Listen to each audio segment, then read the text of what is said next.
impressionnant de constater à quel point le dernier discours d'Ibrahim Traoré a choqué plus d'un. Les médias traditionnels, les Deutsche Welle des Allemands et RFI, ne se sont pas fait attendre pour pouvoir saisir l'occasion et essayer de discréditer Ibrahim Traoré auprès de la jeunesse africaine. Après, on est habitué des réactions hostiles envers Traoré après chaque discours des médias occidentaux. Et ce qui est nouveau cette fois-ci, c'est que la communauté maghrébine s'est exprimée ou s'exprime autour de ce discours. Et vous connaissez leur culture. Ils sont capables de discuter sur tout, sauf de la religion. Du coup, il y a une forme d'hostilité qui règne autour d'Ibrahim Traoré en ce moment. Une vague d'insultes envers le capitaine qui vient directement de la communauté maghrébine. Là, je parle bien des réactions populaires. Ce qui peut se discuter dans les rues de Paris, de Bruxelles, je sais pas moi, de Kinshasa, d'Abidjan, parce que toute la jeunesse africaine a été impliquée dans ce discours et réagit par rapport à ces discours. Je peux vous dire que cet homme m'impressionne de plus en plus. Plus je passe du temps à l'écouter, à voir ses actions qu'il mène, plus je vois l'aura qu'il dégage et je capte son énergie parce que, en fait, Ibé est un vrai Africain. Vous voyez, nous ici, nous avons grandi en Europe, certains sont nés en Europe. On est peut-être des gens qui sont attachés par rapport à notre culture, etc., mais cette sagesse africaine, nous l'avons plus. C'est ça que je trouve extrêmement remarquable chez Ibé. Tu sens que c'est un vrai Africain. De par sa sagesse, sa manière de parler, il n'est pas violent du tout quand tu parles. Mais c'est la logique de ces mots qui peut causer violence chez des personnes qui sont hostiles à l'africanité ou bien aux Africains que nous sommes. Je me suis toujours posé une question. Comment est-ce que ce continent, notre continent peut être confronté à des crises liées à l'islamisme sans pour autant avoir des débats ouverts autour de l'islamisme radical? Ce que j'ai aussi trouvé intéressant, alors que je ne suis pas forcément d'accord avec son approche, que les musulmans et les chrétiens vivent sans souci en Arabie Saoudite ou bien dans les pays où l'islam est prédominant. C'est pareil en Europe, sauf en Afrique noire, les musulmans et les chrétiens ont du mal à vivre ensemble. C'est ce qui faisait allusion. Et moi, ce que j'aimerais dire au capitaine, j'aimerais que le capitaine puisse comprendre que, selon l'histoire, les chrétiens, les juifs, les musulmans ont toujours eu une seuil de tolérance entre eux. Même si ce ne sont pas les gens qui sont les meilleurs potes dans l'histoire. Mais la seuil de tolérance a toujours existé entre eux. Que ce soit en Irak ou en Andalousie, donc en ancienne Espagne, les juifs, les musulmans, il y a des périodes où ils ont vécu ensemble, où ils ont vécu côte à côte, même si c'était pas forcément les meilleurs ou la meilleure manière de vivre ensemble, mais il y a une seule de tolérance qui existe entre eux, qui existait entre eux et qui n'a jamais existé quand il s'agissait justement de faire la même preuve de tolérance envers la pensée noire, envers les spiritualités endogènes africaines, les cultures africaines. Et vous remarquerez même là, vous-même, quand vous voyez tous ces islamistes, ils font vraiment un focus, non pas sur le christianisme et le judaïsme, mais leur focus est vraiment lié par rapport à ceux qui pratiquent les spiritualités traditionnelles. Parce que les spiritualités traditionnelles symbolisent tout simplement la pensée de l'homme noir. Ce qui dérange réellement ceux qui viennent qualifier son excellence, le président Ibrahim Traoré, de islamophobe et de terroriste, ce n'est pas le fait qu'il soit contre l'islam, parce qu'il ne l'est pas. Ibrahim Traoré n'est pas contre l'islam. Et même si c'était le cas, ce n'est pas ça qui pose réellement problème. Ce qui pose problème, c'est qu'aujourd'hui, nous avons un président, un homme noir à la tête d'un pays africain qui est conscient et éveillé. Un président africain qui refuse d'être la pute de ceux qui nous ont colonisés. Nous avons un président africain qui prend des positions claires, décoloniser sa population, éveiller sa population et les Africains de façon générale. Et c'est ça qui pose réellement problème. Parce qu'ils savent que le jour où nous tournerons dos aux religions, nous allons nous asseoir concrètement et réfléchir à notre avenir. Nous allons tout faire pour redevenir ce que nous étions avant. Et quand ce jour arrivera, tous ceux qui nous ont colonisés redeviendront ce qu'ils étaient avant, c'est-à-dire la merde de ce monde. Ce qui leur fait peur réellement, c'est la prise de conscience. Les Noirs comme Ibrahim Traoré, c'est leur phobie, ça les terrorise. C'est pour ça qu'ils viennent le qualifier de terroriste, d'islamophobe. Ibrahim Traoré m'énerve. Où est-ce qu'il était depuis tout ce temps, non seulement pour les Burkinabés, mais aussi pour les Africains? Écoutez ça. Pourquoi en Europe sont chrétiens et tout? 2026 là, de nos jours.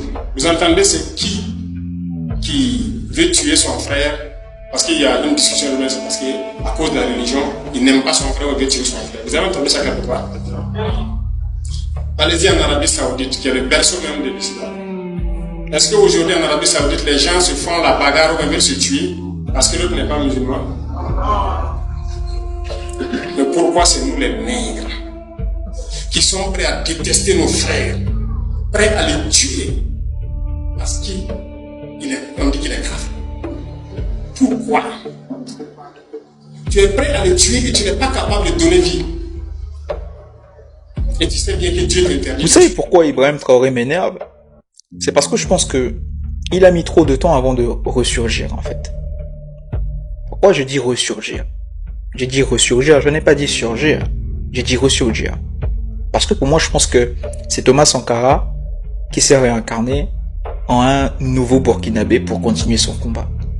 Je ne pense pas que quelqu'un de normal puisse avoir autant d'ardeur et de faroucheté à continuer un combat ou à suivre une idéologie d'une personne qui est morte il y a des années. Surtout dans le monde dans lequel nous sommes, où on est avide de pouvoir, de matériel, tout est vanité en fait. Mais Ibrahim Traoré a une particularité. Et les Burkinabés, vous êtes chanceux parce que, vu que la mort de Thomas Sankara était une mort impromptue, ce n'est pas lui qui a décidé de mourir. Ces gens ont été abrégés par un sale traître. Et je ne vais pas citer ici, vous le connaissez déjà. Dieu a décidé de vous offrir encore une issue de secours. Parce qu'il a dit non, c'est pas la faute du peuple burkinabé si Thomas Sankara s'en est allé, pas comme le cas de certains pays africains, en l'occurrence comme la République démocratique du Congo, où ce sont les Congolais qui ont vraiment participé à l'élimination de Lumumba. Bref, le peuple burkinabé, Dieu a dit, reprenez encore quelqu'un qui va vous hisser vers le haut. Et qui par ricochet inspirera également l'Afrique. Aujourd'hui, je vois difficilement un président africain, du moins de ceux-là encore qui se respectent, serrer la main d'un Ibrahim Traoré, bien qu'il soit plus jeune qu'eux, sans avoir honte. Parce qu'il faut avoir honte. Aujourd'hui, quand on voit des chefs d'État comme Paul Biya, comme Denis Sassou Nguesso qui passe le temps à dire « Ah, mais on va pas tuer tous les vieux ». Bref, j'avais fait une vidéo sur lui lors de son interview avec Brut. Vous voyez des chefs d'État comme ça, ils dégoûtent la jeunesse africaine. Moi, je le dis, je n'ai pas peur de le dire. Ils dégoûtent la jeunesse africaine. Ce n'est pas les seuls, il y en a plein là.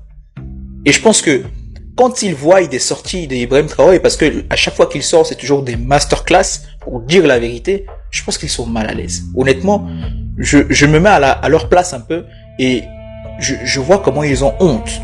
Parce que moi, à leur place, j'aurais honte qu'un jeune comme ça vienne dire des vérités sur ce qui se passe sur le continent, et puis vous faites semblant de jeter la tête à côté. Il y en a beaucoup là. Je sais pas c'était quel pays dans lequel, où c'était l'État qui finançait la construction des mosquées ou des églises. Je sais plus, j'avais fait une vidéo. Il faut que j'aille la revoir peut-être sur mon compte. Ils sont là. Pourquoi est-ce qu'ils participent à la construction des églises ou des mosquées dans leur pays? Parce que déjà, de un, c'est des petits dictateurs de merde. Et puis, ils sont pas légitimes, leur peuple les aime pas. Et ils ne travaillent pas, c'est des totaux, ils travaillent pas. Donc, qu'est-ce qu'il faut faire? Il faut distraire le peuple. Comment on va faire? On remet tout entre les mains de Dieu, on va à l'église. Comment on va faire? On remet tout entre les mains de Dieu, le pouvoir c'est Dieu qui donne, on va à la mosquée. C'est ça. C'est ça. Quand vous voyez un pays s'immiscer dans la religion, au lieu de diviser la religion, la politique, diviser la religion et l'État, quand vous voyez un pays le faire, c'est que c'est un pays dangereux. Il faut se méfier des dirigeants de ce pays-là. Ce sont des gens qui ont des idées bizarres, qui ont des idées néfastes, qui ont des idées d'introduire le peuple en erreur. C'est ce qui se passe dans beaucoup de pays d'Afrique là. Vous me dites si je me trompe pas. Et Ibrahim Traoré a été clair, et je partage totalement son opinion. Je l'ai même dit à plusieurs reprises ici. Si toi, tu te dis être musulman avant d'être noir, tu dégages, va en Arabie Saoudite, va au Moyen-Orient, tu vas vivre là-bas. Et je dis ça pour les musulmans parce que c'est le plus souvent les musulmans qui déraillent.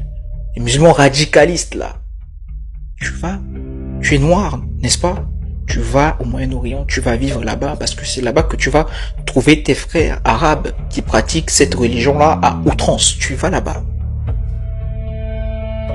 Et puis pour les chrétiens, bah, tu es malade, le moustique t'a piqué, au lieu d'aller à l'hôpital, toi, tu vas voir le pasteur, tu lui donnes ton argent, au lieu d'aller donner cet argent à la pharmacie pour prendre des médicaments, toi, tu vas aller donner, et quand tu vas être couché, alité, tu vas dire que c'est les sorciers qui t'attaquent. C'est les sorciers qui t'ont bloqué, c'est les sorciers qui veulent t'anéantir. Mais tu es bête. Non, non, non, si tu es bête, tu es juste bête. Voilà. C'est fou. C'est fou, les amis. En tout cas, bravo Ibrahim Traoré. Les Burkinabés, vous êtes chanceux. Il inspire l'Afrique, il inspire les Burkinabés, il inspire tous les peuples. Et si d'ici quelques années, on a des dirigeants avec cette inspiration, en tout cas moi je partage cette inspiration-là, les amis, je vous garantis que l'Afrique va décoller. Et ce n'est pas pour rien que Thomas Sankara a ressurgi dans le corps d'Ibrahim Traoré pour conduire encore de nouveau son combat. C'est parce que je pense que Thomas Sankara sait que l'Afrique ira de l'avant. Et aujourd'hui, le regard que nous portons entre nous-mêmes Africains est en train d'évoluer. Et aussi entre les autres communautés du monde est en train de fortement évoluer. Il y a beaucoup de choses qui ressortent. Aujourd'hui, on est dans l'ère de la communication. Donc, je pense que Thomas Sankara a bien choisi son temps pour se réincarner. À l'époque, on ne pouvait pas diffuser des messages facilement. Aujourd'hui, ce n'est pas le cas. Avec ton téléphone, ton crédit, tu peux diffuser des messages aux quatre coins du monde, instantanément. Laissez votre avis dans les commentaires, les amis. C'est vraiment bien. Et toujours ravi de donner mon opinion. C'était Mister H. Et puis moi, je vous dis. Je vous jure, 3 Ibrahim Traoré en Afrique. L'Afrique bouge. Le monsieur est trop en avance. Il est trop en avance. Même s'il est musulman, lorsque tu l'entends parler, lorsque tu l'entends mettre les barres sur les T, les points sur les I, non, tu sauras que lui, il est largement au-dessus de ces autres présidents-là en Afrique. En fait, je ne sais pas comment il peut y avoir des gens qui trouvent que ce qu'il dit ou ce qu'il fait, c'est mauvais. Comment c'est possible? Toute personne qui n'arrive pas à comprendre l'idée de Ibrahim Traoré, je vous dis, c'est une personne qui n'aime pas l'Afrique. C'est une personne qui n'aime pas l'Afrique. J'ai suivi pendant 30 minutes. Mais non, rien n'a dit. Je suis maintenant pro Ibrahim Traoré. Non. Ça fait plus de 1000 et quelques ans d'esclavage en Afrique. Cette partie d'ailleurs qu'on cherche à effacer de notre histoire. Et beaucoup de gens ne savent pas, ils sont ignorants de ça. Qu'on a fait plus de 1000 ans d'esclavage avec les Arabes. Et le dernier marché d'esclaves a fermé, c'était en Médine en 1962. Vous faites semblant ou bien vous ne savez pas. Et là, on castrait les hommes valides là, on les castrait pour qu'ils n'enfantent plus. Ça n'a pas pu finir l'Afrique. Les Occidentaux sont venus pendant 400 ans nous déporter à aller travailler, nous tuer de toutes les manières possibles. Mais l'homme noir a résisté toujours. Mais pourquoi c'est aujourd'hui que nous ne pouvons pas nous rendre compte de ça, résister et changer la vapeur? Pourquoi? Tellement ils nous ont traumatisés, nous barbarisés, que nous-mêmes on les aime maintenant, on les aime plus que nous-mêmes. C'est ça le syndrome de Stockholm dont je parlais. C'est ça le problème. Et si on ne prend pas conscience de ça, on est perdu. On est fini. Parce qu'ils continueront à nous terminer d'une manière ou d'une autre. Et c'est ce que je vous raconte là, par des produits qu'on injecte et tout. Regardez le noir. Il aime plus ceux qui l'ont agressé hier que lui-même sa propre personne. Sylvie Ziri. Ils sont nombreux parmi nous. Si vous ne connaissez pas l'histoire, lisez. Vous verrez, personne ne nous aime. Il faut que ça, on soit conscient de ça. Bon, salut à tous. Je vais vous mettre une vidéo et on va réagir dessus juste après. Ni maso arabulu tama dunia dugukolo kokan saya malaka basi malo meida lo arabu ko tuyale. Bon, pourquoi je vous ai mis cette vidéo? Déjà pour commencer, il me semble qu'elle se déroule au Mali. J'ai un doute avec la Guinée, mais il me semble que c'est au Mali. Donc là, comme tous les vendredis, on a cet imam qui effectue son prêche envers ses sympathisants. Sauf que cet imam nous dit que les Noirs ont l'obligation d'être soumis aux Arabes. Vous avez très bien compris ce que j'ai dit. Il nous dit dans son dialecte que les Noirs ont l'obligation de se soumettre aux Arabes. Je ne sais pas si vous vous rendez compte de la gravité de ces propos. Cet imam, il devrait être mis aux arrêts. Cet imam, il devrait croupir en prison. Cet imam, il devrait être interdit d'exercer en tant qu'imam de toute sa vie. Parce qu'il utilise la religion pour instrumentaliser des Noirs musulmans et leur instaurer un complexe d'infériorité. C'est-à-dire, on est dans une période où les Noirs, l'Africain, est en quête d'une partie de son identité. On est dans une période où l'Afrique est en quête de sa souveraineté. Et vous voyez ce genre d'imam-là en train de manipuler justement les Noirs musulmans. Et c'est très dangereux, parce que cet imam-là peut très bien justement instrumentaliser pour créer des terreaux. Donc ça veut dire que moi, en fait, je soutiens totalement Ibrahim Traoré dans son discours. Ibrahim Traoré nous dit qu'il souhaite avoir un contrôle au niveau des institutions religieuses, ce qui est tout à fait normal, parce que dans la plupart des pays musulmans, ou majoritairement musulmans, c'est l'État qui finance les mosquées, c'est l'État qui a un droit de regard sur ce que dit l'imam et ce qu'il ne doit pas dire. Mais au Mali, l'État n'a pas ce contrôle des mosquées. Déjà, ce n'est pas l'État qui finance les mosquées au Mali, même s'il en a peut-être financé certaines. Et de plus, l'État n'a pas le contrôle sur ce que l'imam dit et ne dit pas. C'est pour ça que il y a beaucoup de terreaux qui peuvent sortir justement de certaines mosquées parce qu'ils ont été instrumentalisés par des imams. Et pour finir, vous pensez que cet imam-là, il a été financé par le Mali ou par l'Arabie Saoudite pour tenir de tels propos et instaurer ce complexe d'infériorité envers des Noirs musulmans? Donc c'est pour vous dire que, en voyant cette vidéo, je comprends tout à fait où Ibrahim Traoré va en venir. Et je le soutiens. Ce sera tout pour moi. Bonne journée à tous.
Moi, j'ai été en Libye, j'étais en Algérie, j'étais dans tous ces pays maghreb là. Je suis musulman, des pères, des mères, des fils, des arrières.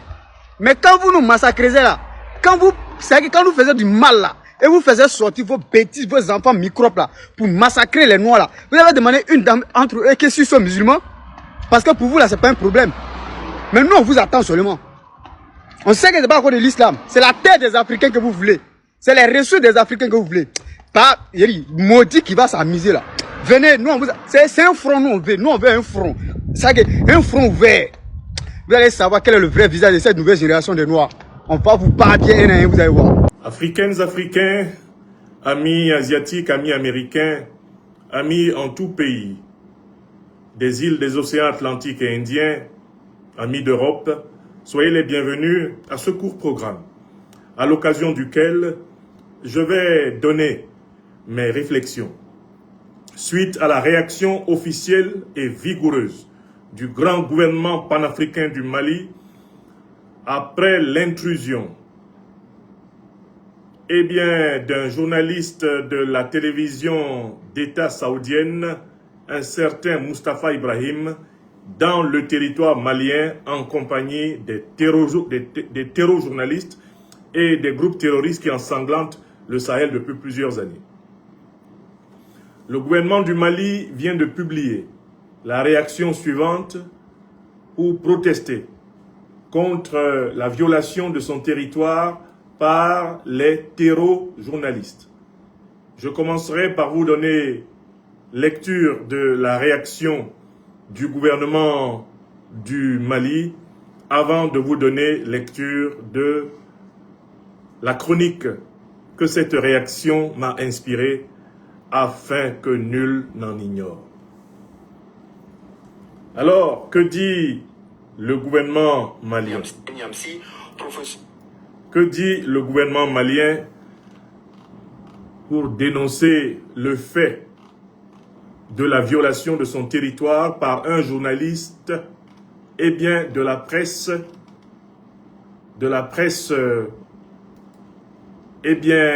d'État saoudienne? Que dit le gouvernement malien? Nous y allons sans plus tarder. Je vais sur la page officielle du ministère des Affaires étrangères. Le ministère des Affaires étrangères et le ministère des Affaires étrangères et de la coopération internationale du Mali. Voici ce qui est dit. Le ministère des Affaires étrangères et de la coopération internationale de la République du Mali a notifié aux autorités du Royaume d'Arabie Saoudite sa vive désapprobation suite à l'entrée illégale sur le territoire malien de M. Ibrahim Mustafa, correspondant de la télévision d'État Al-Arabiya et de sa succursale Al-Hadat, en violation flagrante de la souveraineté du Mali et en complicité avec des groupes terroristes. Le ministère a formellement récusé les informations mensongères et dénuées de tout fondement, publiées par le susnommé et dont l'objectif était de jeter le discrédit sur les forces de défense et de sécurité du Mali. Il a déploré ce manquement grave aux règles d'éthique et de déontologie journalistique et attiré l'attention sur le fait que de tels agissements inacceptables de la part de médias basés en Arabie Saoudite, pays frères et amis historiques du Mali, sont de nature à entacher les relations bilatérales entre les deux pays. Au regard de la gravité de tels comportements malveillants, passibles de sanctions, conformément à la réglementation en vigueur en République du Mali, le ministère des Affaires étrangères et de la coopération internationale réaffirme, par cette même occasion, qu'aucune action d'un pays qui violerait la souveraineté, l'intégrité territoriale ou l'unité du Mali ne sera tolérable. Bureau de l'information et de la presse du ministère des Affaires étrangères et de la coopération internationale de la République du Mali, ministère dirigé par notre frère bien-aimé, l'ambassadeur Abdoulaye Diop, que je salue. Voilà la réaction officielle du Mali. Et maintenant, moi, elle m'a inspiré une chronique que je m'en vais vous lire et que je vais publier le plus largement possible dans la presse nationale et internationale et que je vous demande de bien vouloir partager. Voici le titre de la chronique. L'Arabie Saoudite, parraine du terrorisme en Afrique. Une évidence longtemps déniée. Dans mon livre phare de 2025, L'impérial terrorisme, j'affirmais dès le titre que l'agression que subit l'Afrique contemporaine est le fait des puissances impérialistes occidentales et moyen-orientales. En plus donc de la coalition militaro-politique occidentale de l'OTAN, je citais nommément le Qatar, l'Arabie Saoudite, les Émirats Arabes Unis, parmi les grands acteurs et complices du saccage de l'Afrique contemporaine, notamment depuis la destruction de la Libye en 2011. Beaucoup ont lu ce livre et n'ont pas assez vu cette vérité. J'ai le sentiment que les preuves mises en évidence concernant cette implication des pays du Moyen-Orient dans la déstabilisation de l'Afrique sont restées lettres mortes dans beaucoup d'esprits en Afrique. Pourquoi ce déni? Pourquoi ce deux poids, deux mesures dans le combat contre l'impérial terrorisme? En raison des liens d'amitié et de fraternité historique qui lient les pays moyen-orientaux, terres d'islam, avec de nombreux pays africains, notamment avec les pays d'Afrique de l'Ouest. C'est la principale raison. En Afrique subsaharienne, beaucoup d'entre nous ont choisi de maximiser la dénonciation de l'agression occidentale contre l'Afrique, tout en minimisant l'agression du Moyen-Orient, alors même que les preuves abondent sur la corrélation, sur l'étroite complicité entre ces deux agressions. Pourtant, berceau originel de toutes les religions du monde, l'Afrique possède le droit et le pouvoir spirituel de souveraineté depuis la naissance du monde. Et c'est pour l'avoir oublié qu'elle est méprisée sur tous les autres continents. Oui, Africaines, Africains, il est temps de retrouver notre assise intérieure, notre spiritualité et notre tradition libre de toute allégeance à d'autres terres saintes que la nôtre d'abord. Berceau de l'humanité, l'Afrique mérite le rang de première de toutes les terres saintes de ce monde. Sans cette conviction fondamentale, l'Afrique ne pourra jamais se dresser, libre et souveraine, devant les autres civilisations. Heureusement, le temps de l'Afrique, malgré ses douleurs d'enfantement, semble venu. Avec l'acte de dénonciation diplomatique ferme et solennel que le Mali vient de publier ce 16 mai 2026 contre l'Arabie Saoudite, sonne enfin le glas de cette complaisance subsaharienne. Le Mali, toujours le Mali, grand pionnier de l'émancipation de la souveraineté africaine en ce siècle, ouvre le chemin de la rupture, de l'allégeance implicite de l'Afrique noire envers les puissances monarchiques du Moyen-Orient, alliées de l'impérialisme et du terrorisme occidentaux. La violation du territoire malien par les journalistes de la coalition impériale terroriste occidentalo-orientale est devenue un fait récurrent et banal depuis plusieurs années.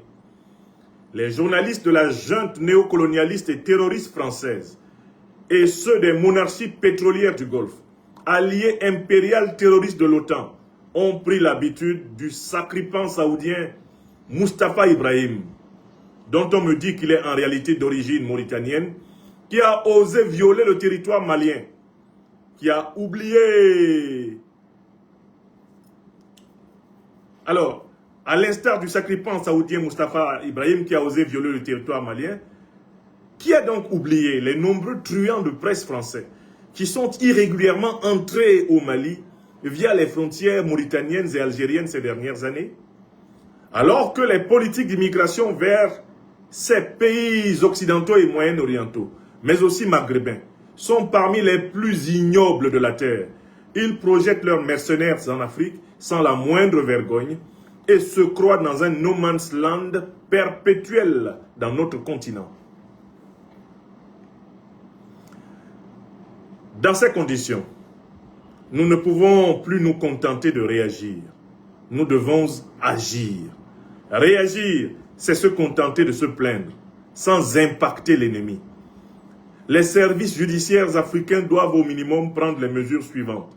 Condamner les personnes coupables d'intrusion, émettre des mandats d'arrêt internationaux contre ces terror-journalistes et tirer rapidement toutes les conséquences sur les relations diplomatiques avec les États qui les couvrent. Il faut que des conséquences sévères sanctionnent toutes les violations de l'intégrité territoriale en Afrique, afin que notre terre, berceau de l'humanité, recouvre son rang ontologique et historique de première de toutes les terres saintes de l'humanité. Professeur Franklin Nathan Nyamsi, Wa Cameroun, Wa Africa, président de l'Institut de l'Afrique des Libertés, Bamako, le 17 mai 2026. Alors voilà la courte et poignante chronique qui m'a été inspirée par la formidable et la courageuse réaction du Mali. Le Mali qui ouvre à nouveau la porte d'une nouvelle émancipation africaine, c'est l'émancipation de cette Afrique-ci par rapport au Moyen-Orient.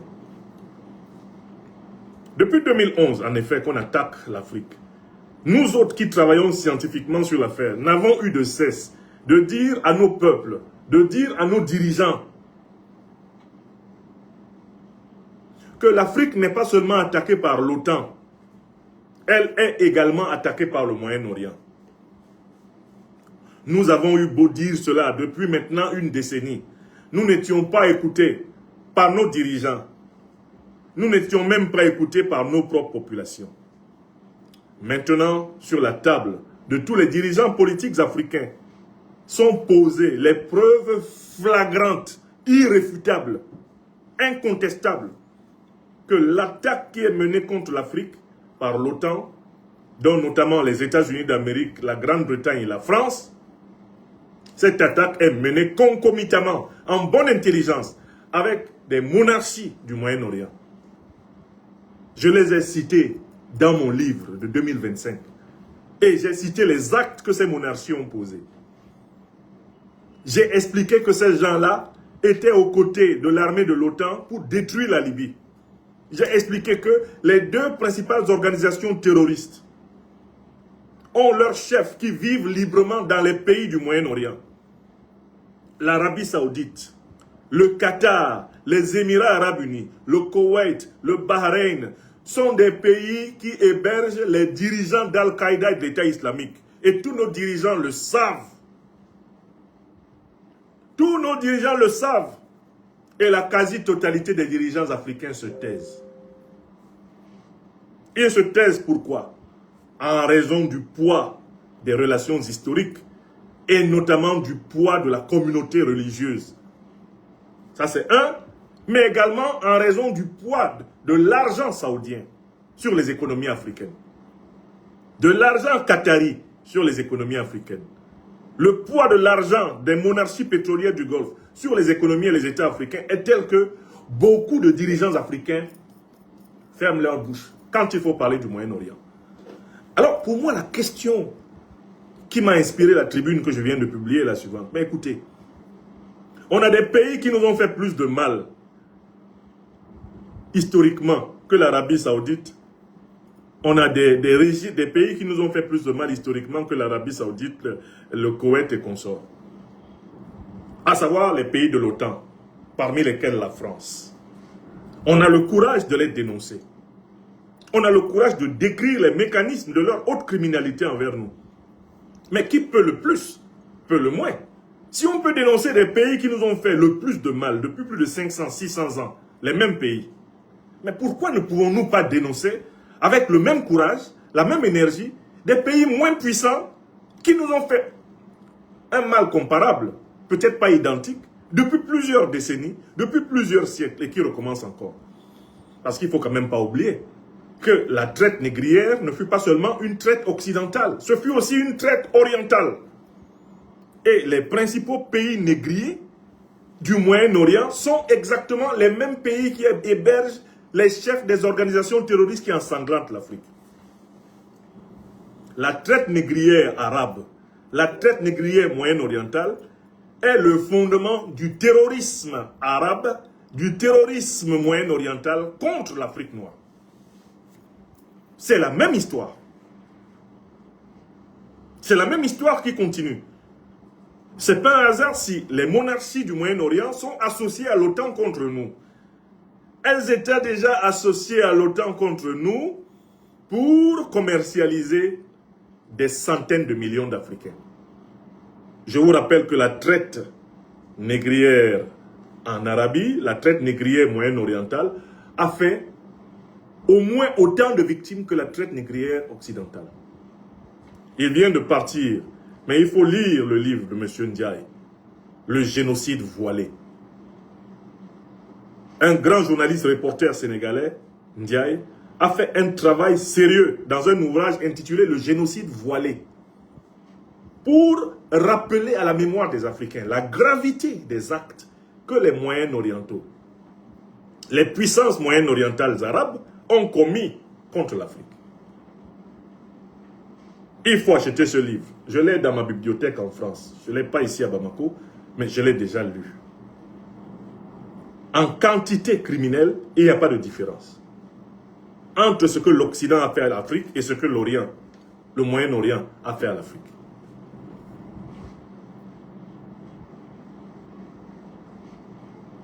Et donc, comme les Africains sont toujours en retard sur les affaires africaines, c'est encore le grand Mali, le puissant Mali, c'est encore le sacrificiel Mali qui doit ouvrir le chemin. Tous les dirigeants africains qui sont là savent que l'Arabie Saoudite héberge les chefs terroristes, savent que le Qatar, les Émirats Arabes Unis, le Koweït hébergent les chefs terroristes. Ils le savent tous. En Afrique du Nord, ils le savent tous. En Afrique de l'Ouest, ils le savent tous. En Afrique centrale, ils le savent tous. En Afrique de l'Ouest, ils le savent tous. Et dans toutes les diasporas cultivées de ce monde, on sait que l'Arabie Saoudite est une base du terrorisme international. De quelle nationalité étaient les terroristes qui ont frappé le World Trade Center aux États-Unis le 11 septembre 2001? Vous savez de quelle nationalité ils étaient? Tous les Saoudiens. Ce sont les Saoudiens qui ont frappé les États-Unis. Au lieu que les États-Unis d'Amérique aillent régler les comptes avec leurs alliés saoudiens, ils sont allés attaquer l'Irak. Est-ce que vous pouvez comprendre cela? Est-ce que ça a un sens? Est-ce que ça a un sens dans vos oreilles? Est-ce que vous comprenez la gravité de ce qu'ils ont fait? Est-ce que vous imaginez la gravité de ce qu'ils ont fait?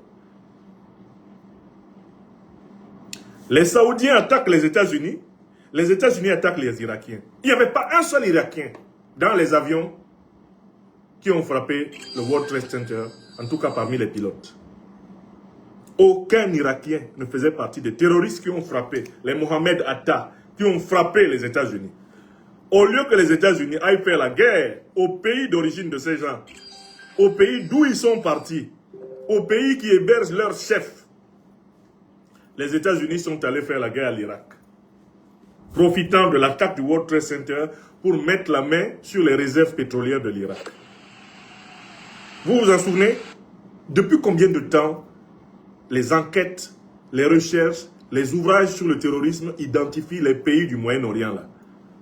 L'Arabie Saoudite, le Qatar, les Émirats Arabes Unis, le Koweït, comme étant les temples des chefs terroristes. Depuis combien de temps? Mais depuis plus de 20 ans. Toutes les enquêtes convergent pour établir cela. Les Nations Unies le savent, l'Union africaine le sait, la CEDEAO le sait, la CEMAC le sait, la CEAC le sait, la SADC le sait. Toutes les institutions internationales savent que l'Arabie Saoudite, le Qatar, le Koweït, les Émirats Arabes Unis sont des parrains des groupes terroristes, en bonne entente avec leurs alliés de l'OTAN, c'est-à-dire des États-Unis, de la France, la Grande-Bretagne et consorts. Tout le monde le sait. Et il faut que ce soit le Mali qui le dise. Le communiqué malien du 16 mai est un grand tournant de prise de conscience et de responsabilité ici en Afrique. Parce que pendant longtemps, on a cherché, on n'a pas trouvé quelqu'un qui ait le courage du Mali. Ce que le Mali vient de faire, c'est qu'il vient de mettre les pieds dans le plat. Il vient d'appeler un chat un chat. Si le Mali a pris la responsabilité d'avertir l'Arabie Saoudite qu'un journaliste de la presse d'État saoudienne est venu violer le territoire malien en compagnie de groupes terroristes, c'est parce que sans doute nos autorités ici au Mali sont au courant de beaucoup plus de choses encore très graves qui sont faites avec la complicité de l'Arabie Saoudite contre le Mali. Si le Mali a pris la responsabilité de parler, de publier un communiqué, ça veut dire qu'il y a beaucoup d'autres choses qui sont sous le coude des autorités. Et ces choses qui sont sous le coude, nous on a, en tant que scientifiques, documenté ces choses-là depuis très longtemps. L'Arabie Saoudite, c'est une puissance terroriste. Alors, quel est le problème des Africains? Pourquoi les Africains n'ont pas le même courage pour dénoncer l'Arabie Saoudite et dénoncer la France? Parce que les Africains craignent, pour certains d'entre eux, qu'ils vont attraper une malédiction dedans. Alors que le terrorisme d'État saoudien est contraire à l'islam. Ce n'est pas parce que la terre sainte de l'islam, c'est l'Arabie Saoudite, que ceux qui dirigent l'Arabie Saoudite sont saints. Et c'est ça qu'on doit expliquer à nos frères musulmans, à nos sœurs musulmanes. Tout ce qui est saoudien n'est pas saint. C'est la même erreur qui a été commise dans le monde chrétien, où on est parti du principe que tout ce qui vient de Jérusalem, tout ce qui vient d'Israël est saint. Mais qui vous a dit que le gouvernement d'Israël est l'incarnation de la sainteté dont parle la Bible? Qui vous a dit que le gouvernement, le royaume d'Arabie Saoudite est l'incarnation de la sainteté dont parle le Coran? Ça n'a rien à voir. Ce sont des puissances politiques. Ce sont des puissances qui ont des intérêts géostratégiques et géopolitiques. Ce sont des puissances qui appartiennent à ce monde. Il ne faut pas confondre le Dieu que nous adorons tous, que les Bassa appellent Hilolombi, Nyambé, que les Arabes appellent Allah, que les Hébreux appellent Yahweh. Il ne faut pas confondre notre relation avec Dieu avec notre relation avec un État. Aucun État n'est Dieu sur cette terre. Aucun. Dans la Shahada musulmane, on dit d'ailleurs, il n'y a de Dieu que Dieu. Ça veut dire que l'Arabie Saoudite n'est pas Dieu. Et il faut que les musulmans africains se libèrent de ça. On peut être un musulman sans être sous allégeance envers l'Arabie Saoudite. Parce que l'Arabie Saoudite, c'est un État de ce monde. Ce n'est pas le royaume de Dieu. Et il n'y a qu'à voir ce qu'ils font pour vous rendre compte que ce n'est pas le royaume de Dieu. Ils sont associés aux pires criminels qui nous attaquent. Et on a du mal à les dénoncer parce qu'on pense que Dieu va nous punir, alors qu'ils ne sont pas Dieu. Mince alors, Africains. Il n'y a pas d'État sur cette terre qui soit Dieu. On doit juger un État sur ses actes, non pas sur le fait que dans son territoire, il y a un endroit qui est important pour les croyants. Il faut mettre la religion musulmane à l'écart. À l'écart du royaume d'Arabie Saoudite. Regardez le royaume d'Arabie Saoudite tel qu'il est. Ce n'est pas parce qu'on est musulman qu'on doit être d'accord avec l'Arabie Saoudite. Et c'est ça le problème, c'est ça le blocage qu'il y a dans l'esprit de plusieurs de nos dirigeants et de notre population en Afrique. La confusion entre la religion et la politique. Confusion totale.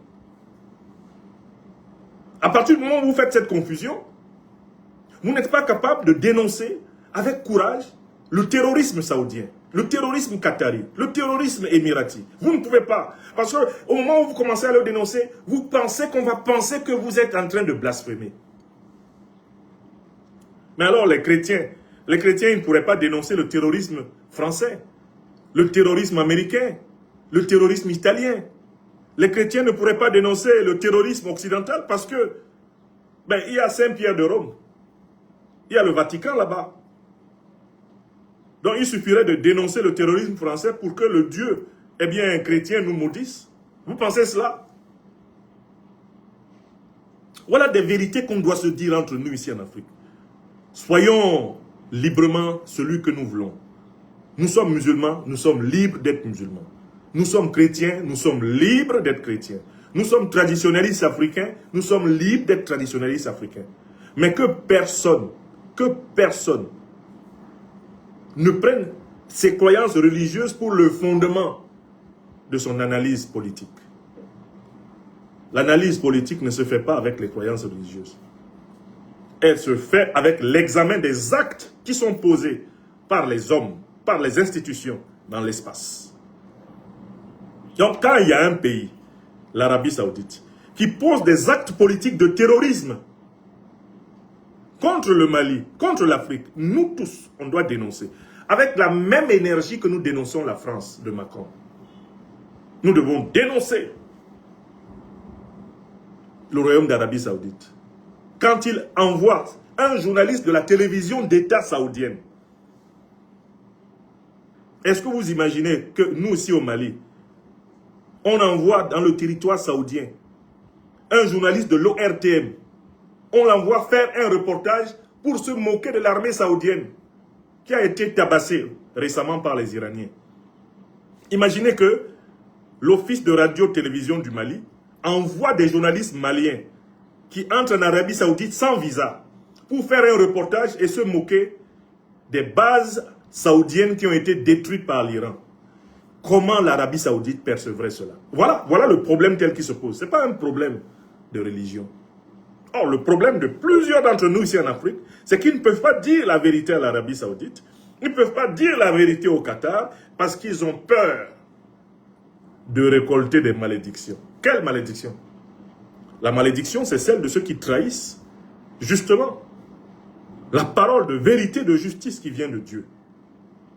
Que ce soit Dieu du point de vue de l'islam, Dieu du point de vue du judaïsme, Dieu du point de vue du christianisme, ou Dieu du point de vue de la tradition africaine, Dieu n'aime pas les menteurs.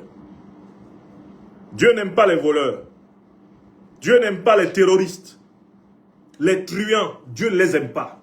Alors pourquoi faudrait-il qu'à cause de Dieu, on se soumette à des truands, à des menteurs, à des voleurs, à des terroristes? Pourquoi faudrait-il? Quelle religion pratiquerions-nous là? Si nous ne pouvons pas dire la vérité, alors même qu'on tue notre population. J'ai vu quelqu'un dans une chaîne de télévision ici, je ne citerai pas son nom, pour éviter une polémique inutile. Un représentant important dans une chaîne de télévision. On lui pose la question de savoir, est-ce que la France, l'Algérie, les pays du Moyen-Orient sont derrière les groupes terroristes? On lui pose la question, hein, ici même à Bamako. Et il répond, je ne peux pas le dire, je ne peux pas l'affirmer. Vous avez vu les comportements comme ça? Vous avez vu ce type de lâcheté? On a les preuves scientifiques. Voilà un journaliste de la télévision d'État saoudienne. Il entre en territoire malien sans visa. Il entre accompagné des terroristes. Et il publie son reportage mensonger sur la chaîne d'État saoudienne. Vous qui êtes là et qui ne pouvez pas dénoncer l'Arabie Saoudite, vous voulez quoi comme preuve du terrorisme saoudien? Vous pensez que la télévision d'État saoudienne peut permettre qu'on publie des reportages frauduleusement faits au Mali si l'État saoudien n'est pas impliqué directement dans la déstabilisation du Mali? Vous le pensez sérieusement? Mais si vous le pensez, ce n'est même pas la peine que vous soyez allé à l'école. Ce n'est même pas la peine que vos parents vous aient scolarisé. Il faut que nous comprenions très bien qu'il n'y a de Dieu que Dieu. Donc l'Arabie Saoudite, ce n'est pas Dieu. L'État du Mali, là, ce n'est pas Dieu. Il n'y a de Dieu que Dieu. La Shahada est très claire. Et elle est répétée dans toutes les grandes religions. Même dans la tradition africaine. Aucun être humain ne peut remplacer l'être suprême. Aucun. Aucune institution humaine ne peut remplacer l'être suprême. Même dans la tradition africaine. Il n'y a de Dieu que Dieu. Et grâce à cette position ferme, nous devons juger les puissances en fonction de leur comportement et de leurs actes. Et non pas en fonction de leur, comment on va dire, de leur couleur. En fonction de leur position dans le siècle. Non. Les actes. Vous hébergez, oui ou non, le terrorisme en Arabie Saoudite? Oui, ok. Nous vous condamnons. Et nous condamnons tous ceux d'entre vous qui entraient dans notre territoire sans notre autorisation. Nous lançons des mandats d'arrêt internationaux contre eux. Là, par exemple, l'Alliance des États du Sahel doit lancer des mandats d'arrêt internationaux contre tous ceux qui sont entrés, notamment les terroristes qui sont entrés en territoire sahélien, sans visa. Il faut leur lancer des mandats d'arrêt internationaux. Au minimum, la justice doit lancer ces mandats d'arrêt. Pour que ces gens sachent que le jour qu'on les attrape, c'est prison à perpétuité. Perpétuité, là on les a... Dans certains pays même, c'est peine de mort. Vraiment, c'est ce coup de colère que je voulais exprimer. Écoutez, le 25 avril, on nous a assassiné des gens qui nous sont chers ici au Mali. Je pense tous les jours, depuis le 25 avril, à notre frère bien-aimé, le général d'armée Sadio Kamara, ministre d'État, et sa famille, ils ont été assassinés. Quand je pense à ces êtres chers à leur famille, ces êtres chers à leur pays, ces êtres chers à notre terre d'Afrique, qui ont été assassinés par ces gens, je ne vois pas comment on peut être, comment on va dire, mais je ne vois pas comment on peut être complaisant envers les puissances qui sont derrière tout ça.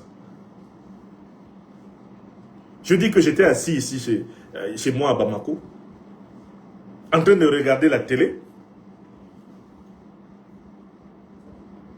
Je regarde Renouveau TV, je vois un responsable politique d'une certaine importance à qui on demande si l'Algérie, la France soutiennent ou pas le terrorisme et qui dit « je ne peux pas le dire ». C'est juste incroyable.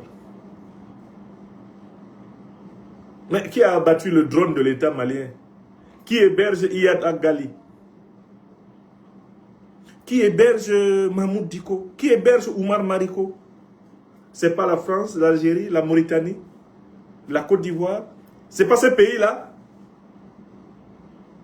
Mais comment à un tel niveau de conscience et de responsabilité, on n'a même pas le courage de la vérité? On n'a même pas le courage de la vérité et on veut être responsable politique. Il est interdit de représenter les gens si on n'est pas prêt à défendre les gens. Je dis souvent à beaucoup de mes frères et sœurs ici en Afrique, si vous ne voulez pas servir les peuples africains, s'il vous plaît, ne faites pas la politique, faites autre chose. Ça, c'est vraiment, c'est le minimum. Quand on s'engage en politique, c'est qu'on veut servir son peuple. Si vous ne voulez pas servir le peuple, pardon, faites autre chose que la politique. Nous, on fait la politique parce qu'on veut servir. Ce n'est pas parce qu'on n'a pas de métier. Hein. On a des tas de compétences avec lesquelles nous pouvons gagner correctement notre vie. Mais la politique, là, tu rentres dedans quand tu dis « je veux être utile à mon pays, je veux être utile à ma communauté, je veux être utile à mon continent ». Là, tu entres, tu fais la politique. Je pense que j'ai quelque chose que je peux apporter pour l'amélioration de la condition des miens. Là, tu entres. Mais quelqu'un qui dit « je fais de la politique », on lui demande qui tu les tiens. Il commence à regarder le plafond. Il commence à battre les lèvres. Il commence à tourner sa langue 1000 fois dans sa bouche. Ce n'est pas la politique. Ce n'est pas de la politique au sens noble du terme. C'est de l'infrapolitique. C'est de la misère morale et spirituelle. Et là encore, mesurez l'importance de ce pays, le Mali. Mesurez le courage du Mali. Le communiqué indique que le Mali, jusqu'ici, considère l'Arabie Saoudite comme un pays frère de longue date. Mais il y a des limites quand la fraternité n'est pas assurée des deux côtés. Le Mali indique aux Africains qu'ils doivent se faire respecter et ne plus se laisser amadouer et tromper. Le Mali, le grand Mali, dit à l'Arabie Saoudite, ce que vous êtes en train de faire, c'est que vous êtes en train de rompre les relations de fraternité qui nous ont liés depuis des siècles. Si vous êtes engagé à rompre ces relations, nous allons en tirer toutes les conséquences. Nous allons les rompre nous aussi. Le dernier paragraphe du communiqué est très clair. Si vous continuez dans la direction que vous avez choisie depuis un moment, on va couper Ignam. Et cette parole malienne, si elle était reprise par tous les pays d'Afrique subsaharienne, est-ce que vous mesurez le niveau de respect que l'Afrique arracherait au Moyen-Orient? Toute l'Afrique subsaharienne est agenouillée devant le Qatar, agenouillée devant l'Arabie Saoudite, agenouillée devant les Émirats Arabes Unis. Quand nos dirigeants vont là-bas, ils perdent leur langue. Quand nos dirigeants reçoivent les représentants de ces pays, ils perdent leur langue. Pourtant, Al-Qaïda qui tue ici au Mali, qui tue au Cameroun, qui tue au Nigeria, Al-Qaïda qui tue au Tchad, Al-Qaïda qui tue au Niger, qui tue en Côte d'Ivoire, au Togo, au Bénin, Al-Qaïda qui tue partout en Afrique, qui tue jusqu'au Mozambique, sa base arrière, c'est l'Arabie Saoudite. Sa base arrière, c'est le Qatar. Sa base arrière sont les Émirats Arabes Unis. De la même façon, l'organisation de l'État islamique, ses premiers financiers sont saoudiens. Aux côtés, tout naturellement, des Américains et de l'OTAN, qui travaillent en bonne intelligence avec ces groupes. Donc, comment c'est possible que nos dirigeants prétendent servir les intérêts de nos peuples et se taisent? Et il n'y a pas de conséquences diplomatiques contre les pays du Moyen-Orient où résident les chefs des principales organisations terroristes chapeautées par l'Occident. Pourquoi n'y a-t-il pas de conséquences? Pourquoi les relations diplomatiques sont maintenues avec ces gens? On ne peut pas vivre sans eux? Est-ce que nous, Africains, on ne peut pas vivre sans l'Arabie Saoudite? On ne peut pas vivre sans le Qatar? Nous ne pouvons pas vivre sans les Émirats Arabes Unis? Le Bahreïn, le Koweït, nous pouvons vivre. Nous étions au monde avant eux. Et nous serons les derniers à partir du monde. Voilà pourquoi dans ma tribune du jour, j'ai rappelé aux Africains que la première terre sainte de toute l'humanité, c'est l'Afrique, puisque l'humanité a été créée ici en Afrique. Donc, aucune puissance de ce monde ne peut se placer sur la tête des Africains parce qu'il y aurait une terre sainte chez elle. Nous sommes la première terre sainte de l'humanité. Les autres sont les terres saintes d'après. Quand Dieu créa l'homme, le premier homme et la première femme, c'est ici en Afrique qu'il les a implantés. Et cela est attesté par la science, avec des preuves irréfutables. Il n'y a aucun scientifique, il n'y a aucun savant de quelque pays que ce soit qui puisse établir que l'homme est né ailleurs. C'est ici. Alors, vous ne pouvez pas me dire que votre terre est plus sainte que ma terre, moi, qui suis du continent où l'homme a commencé son aventure sur la terre. Impossible. L'Afrique est la première de toutes les terres saintes. Les autres sont aussi des terres saintes. On doit le dire par respect de la croyance de chacun. Mais d'abord, nous. La seule terre sainte, certifiée scientifiquement, c'est l'Afrique. Les autres sont certifiés religieusement. L'homme est né ici. Et toi, Africain, qui te promène, en ne te rendant pas compte que tu marches sur la première terre sainte. L'endroit où Dieu a dit, ici, quand Dieu dit, créons l'homme, c'est ici qu'il l'a fait. Tu marches sur cette terre-là, tu ne sais pas que tu es sur la première terre sainte. Tu es un Africain et une Africaine perdue. Et ces gens-là ne nous respecteront pas tant que nous n'aurons pas sanctuarisé nos territoires. Vous voyez, ils violent le territoire malien. Ils viennent violer le territoire malien. Ils entrent au Mali sans autorisation. Et ils sont envoyés par le royaume d'Arabie Saoudite. Si c'est nous, les Africains, qui entrions en Arabie Saoudite comme ça, c'est mort d'homme, bras coupés, pendaison. Est-ce que vous connaissez les mesures pénales en Arabie Saoudite? Allez étudier le droit pénal saoudien. Si on envoie un journaliste de l'ORTM faire ce que Mustafa Ibrahim, de la presse d'État saoudienne, est venu faire au Mali, voilà, il ne va pas revenir vivant. Son procès ne va même pas durer 1 heure. Si vous entrez en Arabie Saoudite pour faire ce que Mustafa Ibrahim, lui, il est venu faire ici au Mali, vous n'allez même pas survivre 1 jour après. Le procès ne va pas durer 1 heure. Chez eux là-bas, pendaison haut, tête coupée haut, bras coupés haut, exécution haut, c'est vite fait. Avant midi, tu es mort. Mais ici, quand on dit à nos dirigeants de réagir, ils se mettent à paniquer. Vous paniquez pourquoi? On est déjà dans le feu. La peur ne sauve pas. La peur peut alerter. La peur peut alarmer. Mais la peur ne sauve pas. On est déjà dans le feu ici, en Afrique. Ils sont venus jusqu'ici à Bamako tuer le numéro 2 de notre système de défense. Ce sont les mêmes là. C'est la bande à Ibrahim Mustafa. La coalition Al-Qaïda, État islamique, ukrainien, français, algérien, mauritanien, agent de Ouattara, agent de Talon, agent de Tinubu, cette coalition-là. Mais il y a les agents d'Arabie Saoudite dedans. Ce sont eux qui ont tué le général. Pendant que nous sommes assis là, et on fait semblant de ne pas voir, ce sont eux qui tuent les gens chez nous. C'est la coalition Otano-Moyen-Orientale. Et ça, il faut que tous les chefs de famille et toutes les mères de famille expliquent cela calmement à la maison, à leurs enfants. On doit avoir des moments où on rassemble les enfants à la maison et on leur explique le danger que nous courons dans le monde en tant qu'Africains. Il ne faut pas laisser les enfants sans explication. Ici en Afrique, en Europe, en Amérique, en Asie, expliquer aux enfants en quoi consiste le danger d'être africain sur la terre. Ne laissez pas les enfants au dépourvu. Ne laissez pas les enfants prendre les avions sans leur avoir expliqué sur les bases des leçons de l'histoire le danger d'être africain dans le monde. Donc voilà, une fois de plus, c'est la terre bénie du Mali qui nous montre le chemin.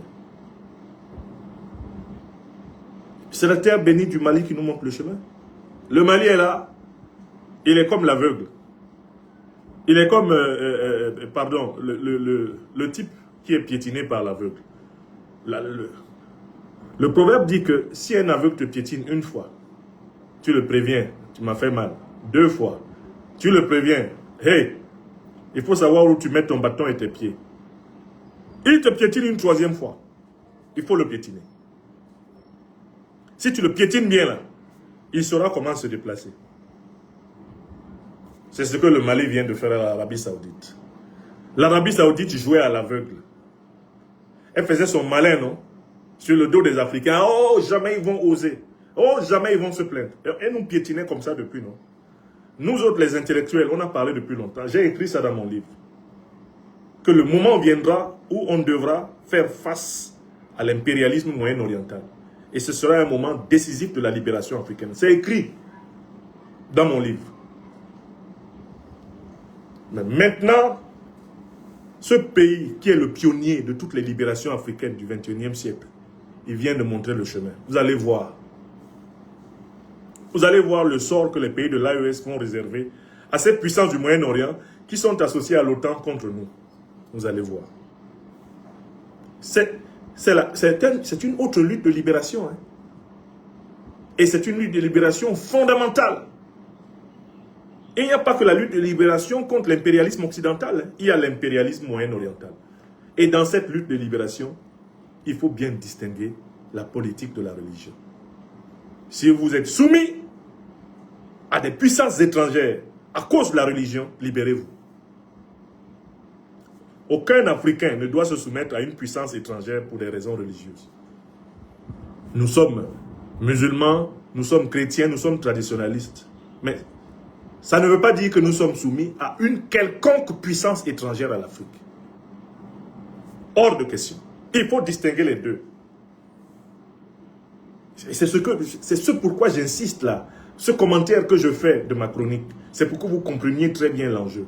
Parce que la manipulation dont nous sommes victimes, elle vient du fait que on essaye de nous créer un sentiment de culpabilité de type religieuse. L'Occident ne parvient plus à le faire. Parce que les dirigeants occidentaux sont anti-chrétiens. Ouvertement anti-chrétiens. C'est des pervers. Leur religion, c'est désormais la secte d'Epstein. Hein, ce sont des Epsteiniens. Pour les dirigeants occidentaux, même quand Donald Trump dit qu'il vient défendre les chrétiens au Nigeria, ça fait rigoler tout le monde. Parce qu'on sait que Trump n'est pas chrétien. Trump lui-même le sait. Il se fout du christianisme comme de l'an 40. Mais les Moyen-Orientaux, les dirigeants Moyen-Orientaux jouent un double jeu avec nous. Ils se cachent derrière la casquette de la religion musulmane pour nous planter des coups de poignard dans le dos. Et beaucoup de nos populations en Afrique ont du mal à prendre position ferme contre eux parce qu'ils craignent des sanctions qui seraient de type religieux. Or, même ces gens-là, ils ne sont pas différents des dirigeants occidentaux. Les monarques saoudiens, qataris, etc. là, sont des ennemis d'Allah, au nom de Dieu. Leur pratique est aux antipodes de ce que requiert même l'islam. C'est comme Donald Trump. Mais ce sont les alliés de Donald Trump. Vous avez vu comment ils ont attaqué l'Iran ensemble? Vous avez vu comment, aux côtés d'Israël, ils ont laissé massacrer le peuple palestinien? Vous voyez comment eux-mêmes d'ailleurs, ils peuvent boire tous les litres de whisky du monde. Et si on attrape un pauvre type qui a bu du whisky dans le riz, on lui coupe un bras. Nous avons tellement d'éléments qui nous permettent de penser que un musulman, une musulmane peuvent pratiquer leur religion sans se soumettre au royaume d'Arabie Saoudite. Et en Afrique, c'est ça l'enjeu. Nous devons pratiquer chacun la religion de son soi sans faire allégeance à une puissance étrangère. Et c'est là la libération africaine. La libération africaine viendra du fait que les Africains pratiquent librement leur religion, la religion de leur choix, mais librement. Librement. Certains qui n'ont pas compris l'importance de la liberté de croyance vont jusqu'à dire on doit interdire telle ou telle religion. Si vous interdisez une religion, vous tombez dans le piège qui nous est tendu. Interdire une religion, c'est faire des pratiquants de cette religion des martyrs. Et vous allez renforcer leurs convictions. Il faut laisser chacun, au contraire, pratiquer sa religion. Mais interdire les allégeances à des puissances étrangères au nom de la religion. Et c'est ça le problème. Le problème des Africains, c'est que quand ils pratiquent une religion, ils font allégeance souvent à des puissances étrangères, contre leur propre pays, contre leurs propres intérêts. Et c'est ça le problème. Quand les Africains sont chrétiens, quand les Africains sont rosicruciens ou qu'ils sont francs-maçons, on essaye d'utiliser cette appartenance au christianisme, à la Rose-Croix ou à la maçonnerie, comme un moyen pour les soumettre aux puissances occidentales. Quand les Africains sont musulmans, on essaye d'utiliser leur appartenance à la religion musulmane pour les soumettre aux puissances moyen-orientales. Vous avez compris? Voilà ce à quoi il faut mettre fin. Je peux avoir n'importe quelle croyance de mon choix. Ce n'est pas une raison pour livrer ma terre à ses ennemis. Ce n'est pas une raison pour devenir un agent de l'impérial terrorisme. Voilà la grande alchimie, voilà la grande opération de la libération de la conscience africaine. Et on ne peut mener ce combat que si nous regardons notre terre africaine comme la première des terres saintes de l'humanité. Depuis que l'humanité existe, c'est d'abord ici qu'elle a commencé. Donc nous sommes le berceau de toute civilisation. Nous devons considérer notre terre à nous là, les Africains, comme la première des terres saintes du monde. Il y a d'autres terres saintes, ok, mais la nôtre est la première. Dans l'ordre historique, chronologique, spirituel, nous sommes les premiers. Personne ne peut nous contester cette position. Personne, sauf les plus lâches d'entre nous-mêmes, les plus faibles d'entre nous-mêmes. Vous comprenez? La faiblesse, c'est nous-mêmes. Personne ne nous empêche de comprendre que nous sommes les premiers humains. Que notre civilisation est la première civilisation. Que la première fois que Dieu a été adoré sur cette terre, c'est ici chez nous. Personne ne peut nous empêcher de le savoir. Si nous voulons vraiment le savoir, humblement le savoir, nous pouvons le savoir. Mais c'est parce que nous sommes encore esclaves, prisonniers de l'ignorance, prisonniers des influences étrangères, prisonniers de la domination étrangère, que nous avons du mal à être libres. Soyons libres. C'est-à-dire unis par la vérité, la justice et la solidarité qui sont les valeurs potomitantes de notre civilisation. C'est une opération très délicate. Je vous le dis, c'est l'une des questions les plus explosives qu'on puisse aborder ici en Afrique. Quand vous abordez cette question, il faut bien choisir vos mots. Parce que les Africains, pour faire plaisir à leurs maîtres occidentaux, à leurs maîtres orientaux, sont prêts à s'entretuer. Et ça, c'est l'état d'un peuple d'esclaves. Ils sont prêts à s'entretuer pour plaire aux seigneuries, d'ailleurs. Ils sont prêts. Ils sont prêts parce que la division permet à chacun, permet à certains d'avoir une bonne carrière. Si les Africains étaient rassemblés autour de la vérité, de la justice, de la solidarité, les plus médiocres qui prospèrent ne prospéreraient pas. Donc il y a des gens qui ont besoin, en effet, que l'Afrique soit soumise à l'Occident. Ils ont besoin que l'Afrique soit soumise au Moyen-Orient. Parce que c'est à cette condition qu'eux, ils vont pouvoir avoir un poste, une position, un prestige en Afrique. Il y a des gens qui vivent de l'aliénation de l'Afrique. Efforçons-nous de ne pas en être. Luttons contre cette malédiction, d'être les ennemis de notre propre lignée ancestrale. Tout homme vient de Dieu, en dernière analyse, mais à travers ses ancêtres. Tout être humain vient de Dieu, en dernière analyse, mais à travers ses ancêtres. Parce que si Dieu n'avait pas créé mon père et ma mère, je ne serais pas là. S'il n'avait pas créé le père et la mère de mon père, lui ne serait pas là. Il n'aurait pas été là. S'il n'avait pas créé le père et la mère de ma mère n'aurait pas été là. Et jusqu'à lui.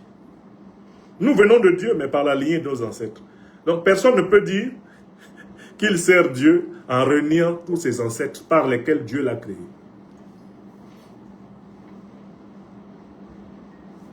Et voilà pourquoi toutes les traditions disent « Respecte ton père et ta mère, et ainsi tu seras béni par le Tout-Puissant. » Dieu même t'a créé à travers eux. Donc, tout Africain, toute Africaine correctement instruit sait qu'elle a des devoirs sacrés envers l'Afrique. Et ces devoirs sacrés sont une condition même de l'agrément de notre âme auprès du Tout-Puissant Créateur. Celui qui méprise son propre peuple, eh bien, qu'il n'espère pas, celui qui méprise son propre peuple, qu'il n'espère pas, eh bien, le salut divin. Mes chers amis, voilà vraiment à chaud, du fond du cœur, ce que m'a inspiré la grande réaction du Mali. Je vous demande de vous joindre à moi pour féliciter la République du Mali pour le courage qu'elle a eu d'ouvrir le chemin en délivrant un carton jaune à l'Arabie Saoudite, puissance parraine du terrorisme. Le Mali montre le chemin du courage, de la vérité, le chemin de la solidarité africaine. C'est le rôle du Mali. Et c'est pour cela que les terroristes occidentaux, les terroristes moyen-orientaux veulent détruire à tout prix le Mali. Parce que c'est une terre de vérité, c'est une terre de courage. Le président Assimi Goïta et ses compagnons ouvrent à chaque fois le chemin pour beaucoup d'entre nous. Ils disent tout haut ce que beaucoup d'entre nous ici, eh bien, pensaient tout bas. Ils assument une politique de vérité et de justice. Et ça s'appelle le sacerdoce, le grand service, le véritable service du peuple. Qu'ils soient bénis. Qu'ils soient bénis, les dirigeants du Mali Koura qui assument de dire la vérité maintenant à l'impérialisme moyen-oriental. Plus rien ne sera comme avant, dès lors que nous sommes capables d'avertir tous ceux qui veulent nous asservir que nous ne nous soumettrons plus. Que chacun, une fois de plus, c'est mon mantra du jour, pratique la religion de son choix. Que chacun aille vers Dieu par le chemin qui lui plaît. Mais que nul ne se soumette à une entité terrestre contre son peuple, contre sa patrie. Car vous perdrez dans cette affaire-là Dieu et votre patrie. Voilà l'axe à partir duquel nous pouvons ouvrir un nouveau chantier de libération africaine. La libération spirituelle de l'Afrique signifiera que les Africains pratiqueront librement la religion de leur choix. Ils seront musulmans, ils seront chrétiens, ils seront traditionnalistes, mais jamais anti-africains. Jamais anti-africains, jamais associés aux ennemis de l'Afrique. Voilà la libération spirituelle à laquelle nous aspirons. Une libération spirituelle dans le respect du pluralisme des croyances et de la souveraineté de l'Afrique. Tout pluralisme des croyances qui n'est pas accompagné du respect de la souveraineté de l'Afrique est une aliénation. Toute religion qui suppose que je fasse allégeance à une puissance étrangère pour que mon peuple demeure esclave, ce n'est pas la religion de Dieu. C'est une déviation. C'est une perversion. C'est une apostasie. Dieu ne veut pas que je sois l'esclave d'un homme. Dieu ne veut pas que mon pays soit attaqué et pillé. Dieu ne le veut pas. Dans aucune religion, Dieu ne le veut. Et celui qui veut d'un tel Dieu veut de sa propre mort. C'est son propre suicide qu'il veut. Et le suicide de sa communauté. Que Dieu nous éloigne, qu'il nous épargne d'une telle ignominie.